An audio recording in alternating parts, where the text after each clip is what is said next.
Guys, di sini saya akan memberitahukan bahwasannya sudah pihak LTMPT sudah mengumumkan atau sudah memberitahukan kuota masing-masing sekolah. Jadi kalian yang ingin mendaftarkan jalur undangan segera cek kuotanya masing-masing sekolah. Setelah itu kalian daftarkan diri ke pihak sekolah yang mengurus bagian pendaftaran jalur undangan atau untuk mendaftarkan perkuliahan. Nah, di sini saya akan menjelaskannya langkah-langkahnya untuk ngecek kuota sekolah. Yang pertama, masuk ke Google. Di sini saya akan menggunakan Google Chrome. Klik Chrome, masuk ke pencarian, klik LTMPT.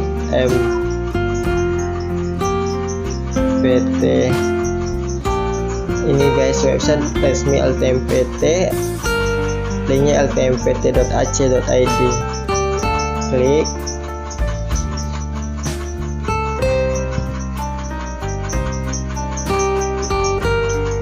Tampilannya begini guys. Setelah itu kita pilih SNMPTN 2022. Setelah kita pilih SNMPTN 2022, sekarang kita klik kuota sekolah. Nah, tampilannya begini guys, kuota sekolah.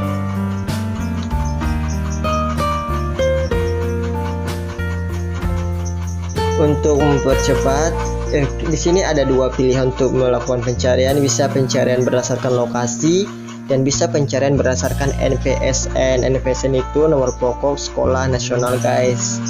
Nah, di sini saya supaya jika tidak tahu NPSN-nya, NPSN bisa menggunakan pencarian berdasarkan lokasi. Klik pencarian berdasarkan lokasi, pilih provinsi mana guys. Di sini saya mencari sekolah, contohnya provinsi Aceh, Kabupaten Aceh Tenggara. Nah, di sini saya mencek nama sekolah, contohnya itu SMA. Ini nama-nama SMA guys yang ada di provinsi Aceh, Kabupaten Aceh Tenggara. Contohnya kalau di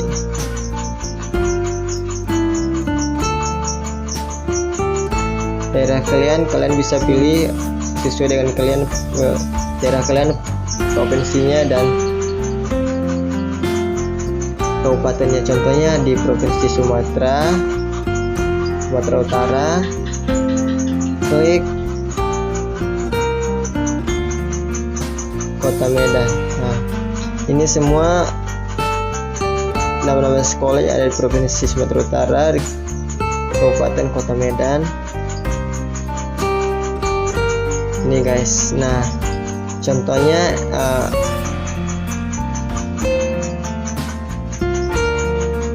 SMA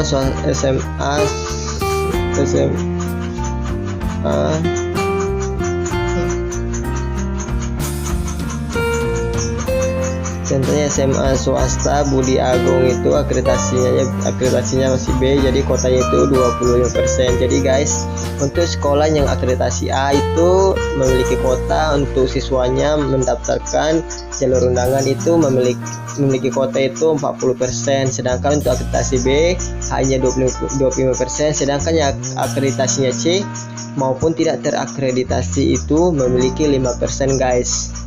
Jadi semakin bagus akreditasi sekolah, maka peluang untuk mendaftar jalur undangan itu, kuota untuk masing-masing sekolah itu untuk siswanya itu semakin banyak guys. Jadi harapannya semakin besar guys.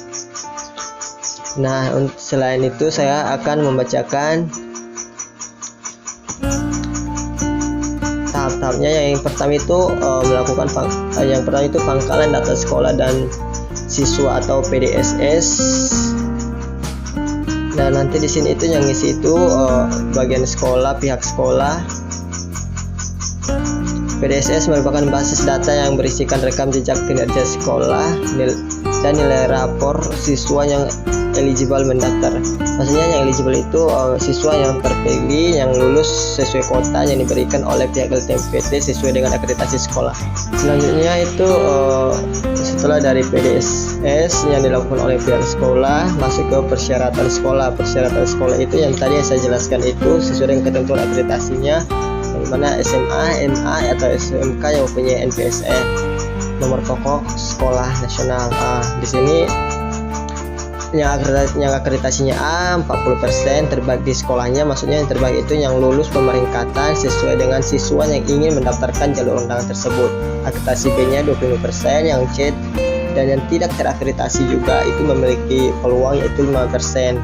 Mengisi pangkalan data sekolah dan siswa atau PDSS itu data siswa yang diisikan hanya yang eligible saja sesuai dengan ketentuan, maksudnya hanya yang masuk kota saja hanya yang bisa mengisikan pihak sekolah atau operator itu, yang kalau bagian sekolah masing-masing hanya yang bisa mengisikan PDSS itu yaitu bagi siswa yang lulus kota sesuai dengan akreditasi sekolah tersebut. Selanjutnya persyaratan peserta yaitu siswa SMA, MA, SMK kelas terakhir atau kelas 12 pada tahun 2022 yang memiliki prestasi unggul, yaitu yang pertama memiliki prestasi akademik dan memenuhi persyaratan yang ditentukan oleh masing-masing PTN. Yang kedua memiliki NISN dan terdaftar di PDSS. Yang ketiga memiliki nilai rapor semester 1 sampai dengan semester 5 yang telah diisikan di PDSS. Yang terakhir, peserta yang memiliki program studi bidang seni dan olahraga wajib mengunggah portofolio atau seperti video, suatu karya hasil yang bisa ditunjukkan bahwa itu berbakat di bidang seni atau olahraga. Selanjutnya pilihan program studi. Nah, di sini siswa itu melakukan pemilihan program studi. Yang pertama, setiap siswa dapat memilih 2 program studi dari 1 PTN atau 2 PTN. Maksudnya bisa 1 program studi, 2 PTN, bisa 1 PTN 2 program studi. Yang kedua, jika memiliki 2 program studi, salah satu harus berada di PTN pada provinsi yang sama dengan saya. Maksudnya jika dia itu berasal dari provinsi Aceh, maka dia itu harus memilih salah satu PTN yang ada di provinsi tersebut. Yang selanjutnya, yang ketiga, disarankan tidak lintas minat atau tergantung dengan ketentuan PTN yang dituju. Maksudnya itu jika dia jurusan IPA, maka dia itu dianjurkan untuk memilih jurusan atau program studi yang menjuru ke IPA. Tetapi ada beberapa PTN yang memberikan peluang bagi siswa yang ingin lintas jurusan atau linjur. Selanjutnya mengisi portofolio. Portofolio itu ada 10 jenis sebagai berikut. Yang pertama itu di bidang olahraga, yang kedua seni rupa, desain dan kriya, yang ketiga tari, yang keempat teater, yang kelima musik, keenam seni karawitan, yang ketujuh etnomusikologi, yang kedelapan fotografi, yang kesembilan film dan televisi, dan yang ke-10 itu seni pedalangan. Selanjutnya tahap pendaftaran. Yang pertama itu pengumuman kuota, yang tadi kuota sesuai dengan akreditasi sekolah. Yang kedua itu registrasi akun LTMPT bagi sekolah. Yang ketiga registrasi akun LTMPT bagi siswa. Yang keempat lihat data. LTMPT menginformasikan jumlah siswa yang eligible itu kuota sesuai dengan kuota itu, kuota sekolah yang terakreditasi A, B, C dan tidak terakreditasi.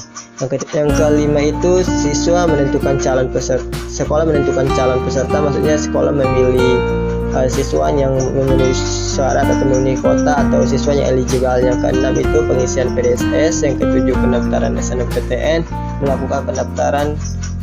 Yang kedelapan pemilihan PTN dan program studi. Yang kesembilan pengunggahan portofolio, dan yang ke-10 itu seleksi jalur SNMPTN. Ke-11 pengumuman, dan yang terakhir itu daftar ulang bagi siswa yang sudah lulus dan diterima oleh masing-masing PTN yang didaftar sesuai dengan syarat atau ketentuan masing-masing PTN tersebut.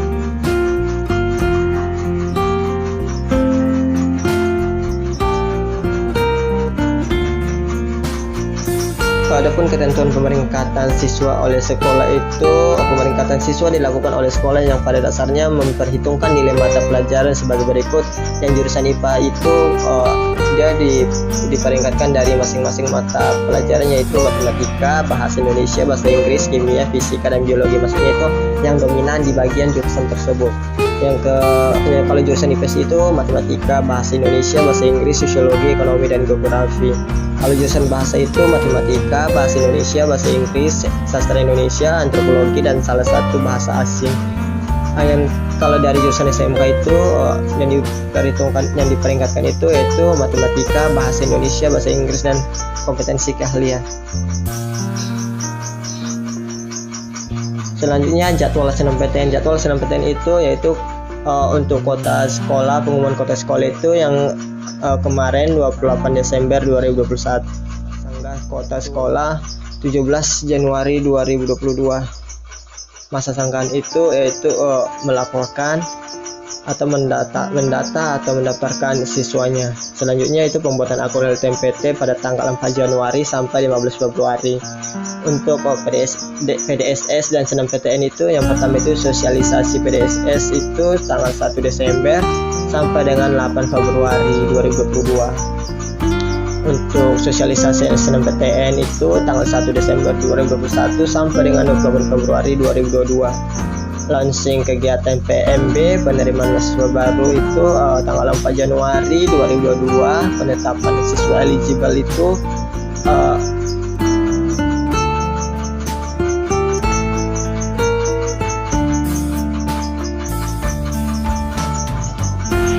yang ketiga launching kegiatan PMB yang tanggal 4 Januari 2022, dan yang keempat itu penetapan siswa eligible itu tanggal 4 Januari sampai tanggal 8 Februari 2022. Yang kelima itu pengisian PDSS 8 Januari sampai 8 Februari 2022. Yang keenam itu pendaftaran SNMPTN tanggal 14 sampai 28 Februari 2022.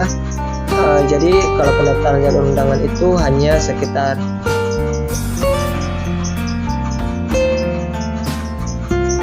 2 minggu guys.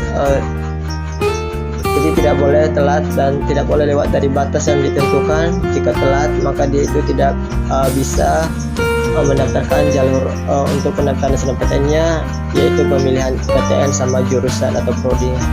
Yang terakhir itu pengumuman hasil SNMPTN hasil kelulusan, yaitu tanggal 29 Maret 2022. Seluruh kegiatan pada hari yang sudah ditentukan diumumkan pada pukul 3 WIB guys, waktu Indonesia Barat. Jadi hanya itulah yang bisa saya jelaskan tentang ketentuan dan informasi kuota untuk siswa yang ingin mendaftarkan jalur undangan atau SNMPTN di tahun 2022.